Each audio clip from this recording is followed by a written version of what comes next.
Muito bem, pessoal. Vamos agora corrigir as questões de direito administrativo do concurso da Secretaria da Fazenda aqui do Rio Grande do Sul para o cargo de assistente administrativo.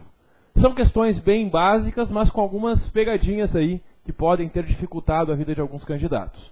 Vamos comentar então a prova que eu recebi.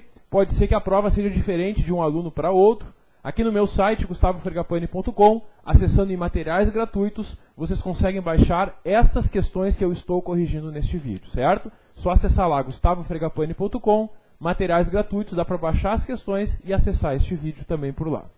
Bom, a questão 36 é uma questão bem simples, bem básica, sobre a organização administrativa. E quando a gente fala de administração direta e indireta, a gente tem 4 entidades que são as principais da administração indireta. Nós temos a autarquia, temos a fundação, temos empresas estatais, que podem ser empresas públicas ou sociedades de economia mista.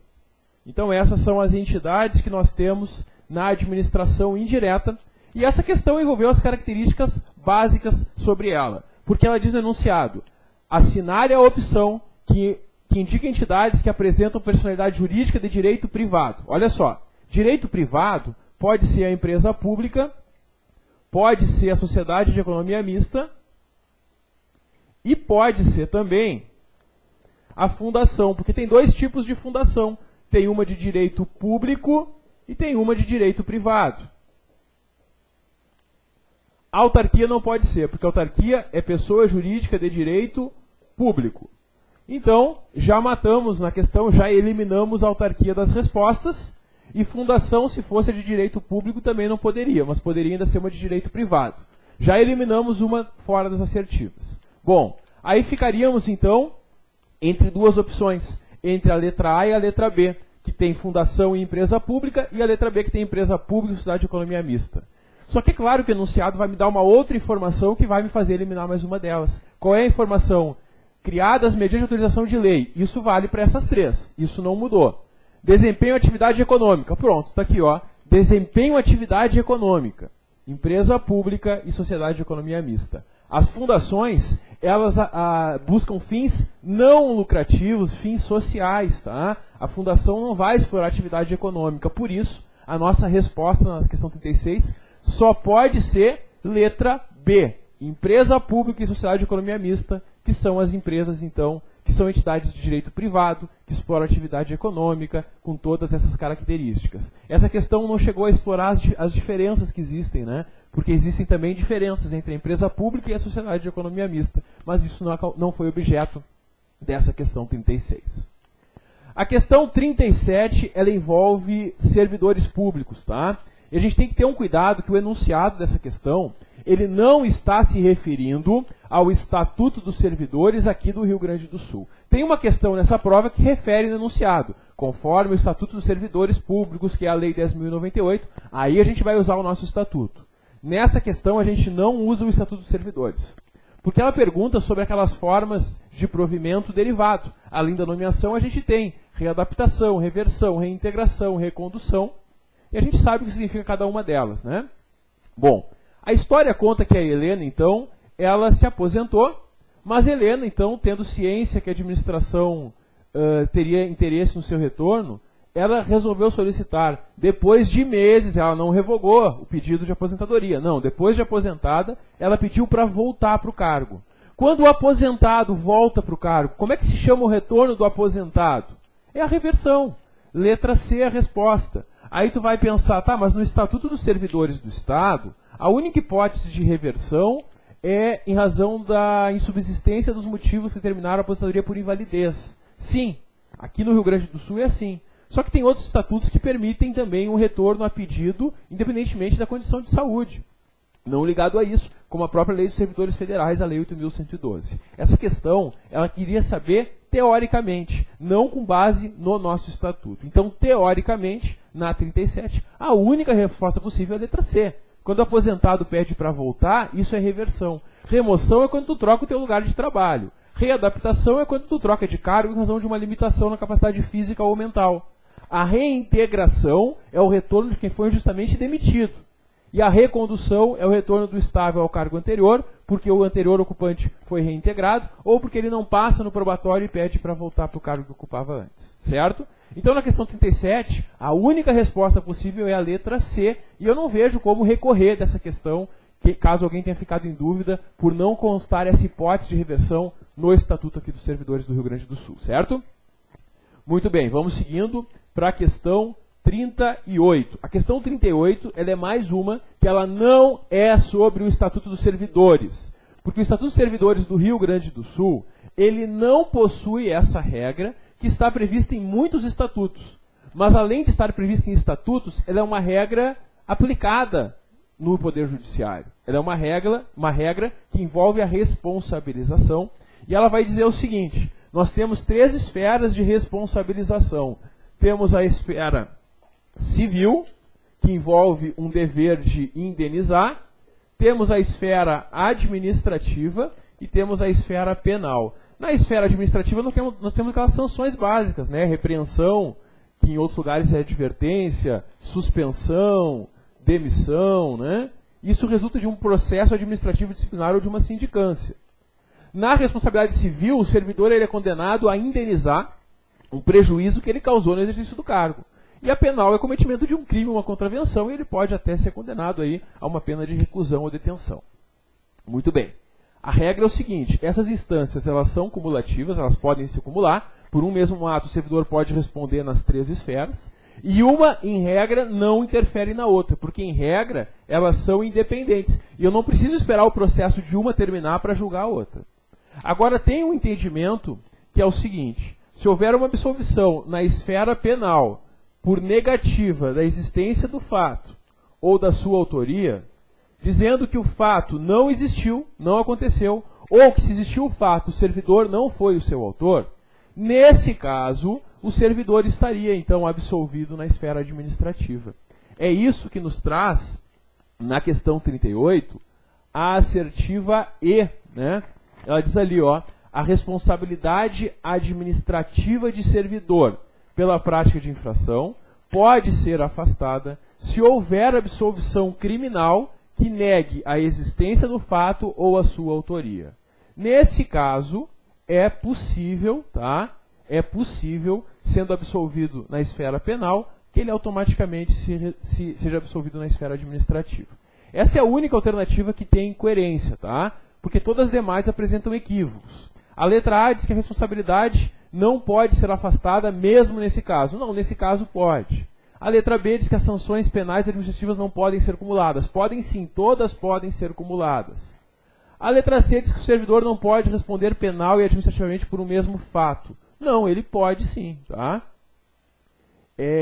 Letra D, o servidor responde criminalmente pela conduta apenas depois de concluído o administrativo. Não, não tem que esperar. São independentes e podem acontecer ao mesmo tempo.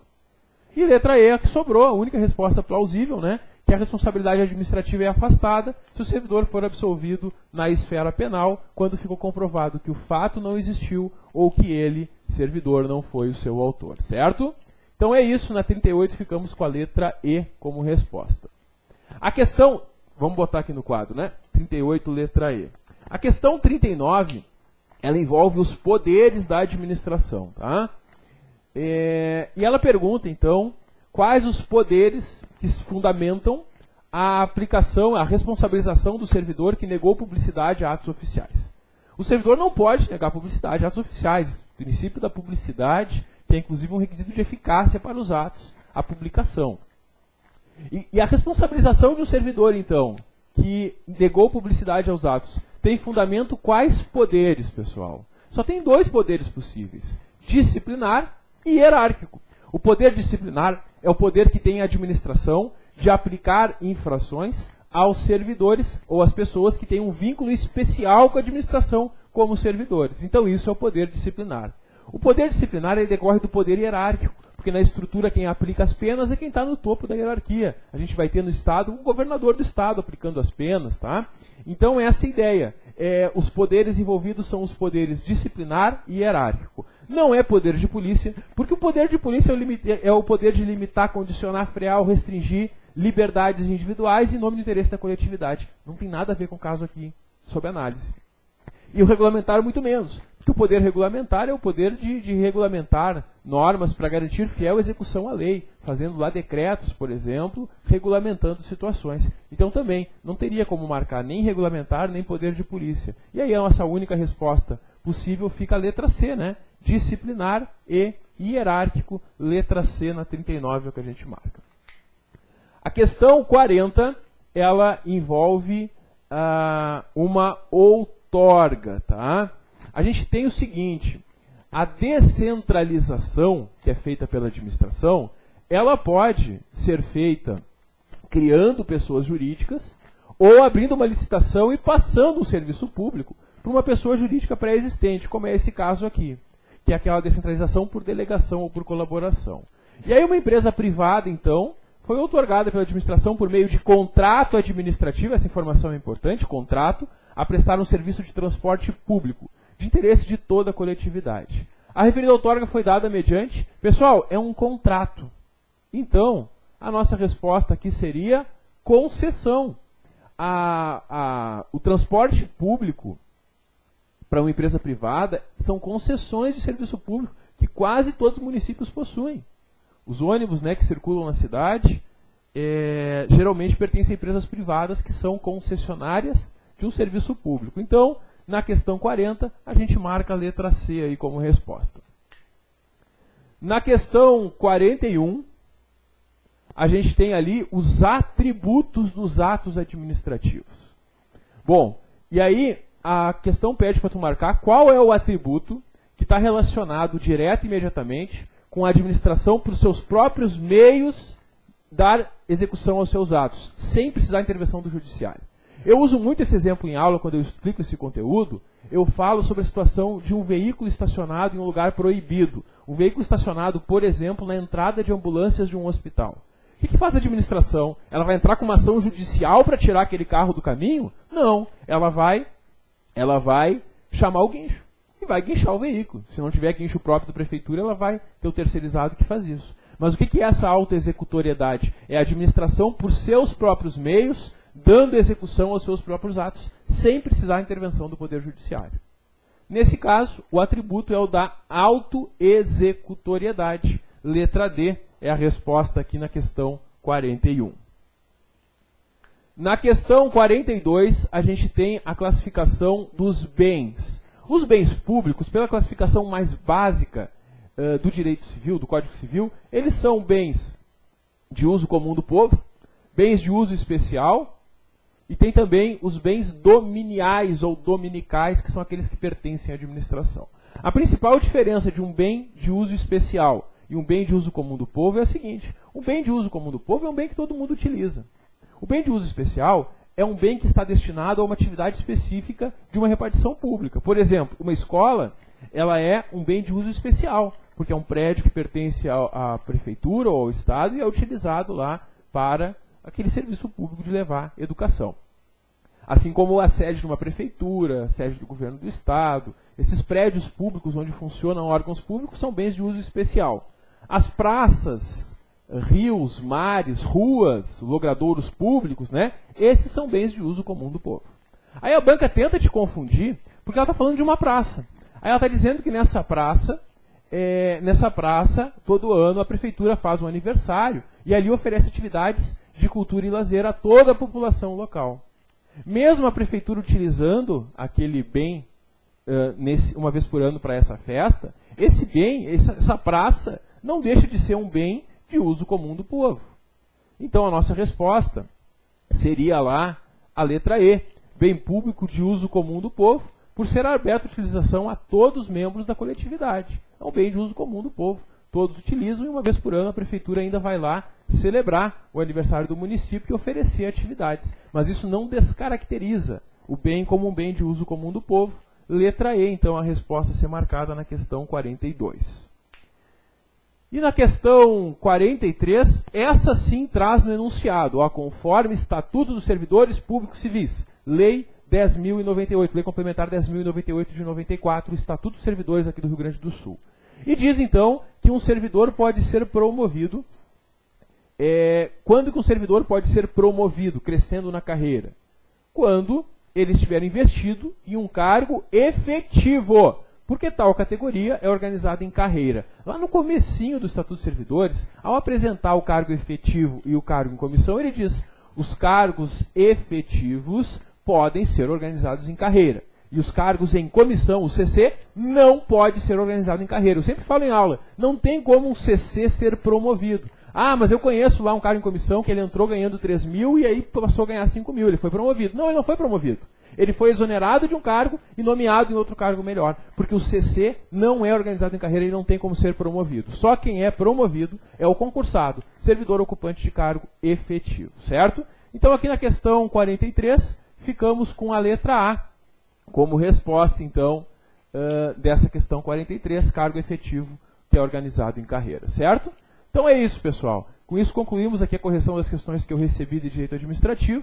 Espero, então, que tenham se saído bem. E qualquer dúvida aí também estou à disposição para ajudar vocês a conquistar essa vaga, se precisar recorrer em alguma outra questão, em alguma outra matéria, ou até nos próximos concursos que vocês venham a realizar. Aqui pelo meu site eu ofereço cursos das mais diversas áreas do direito, né?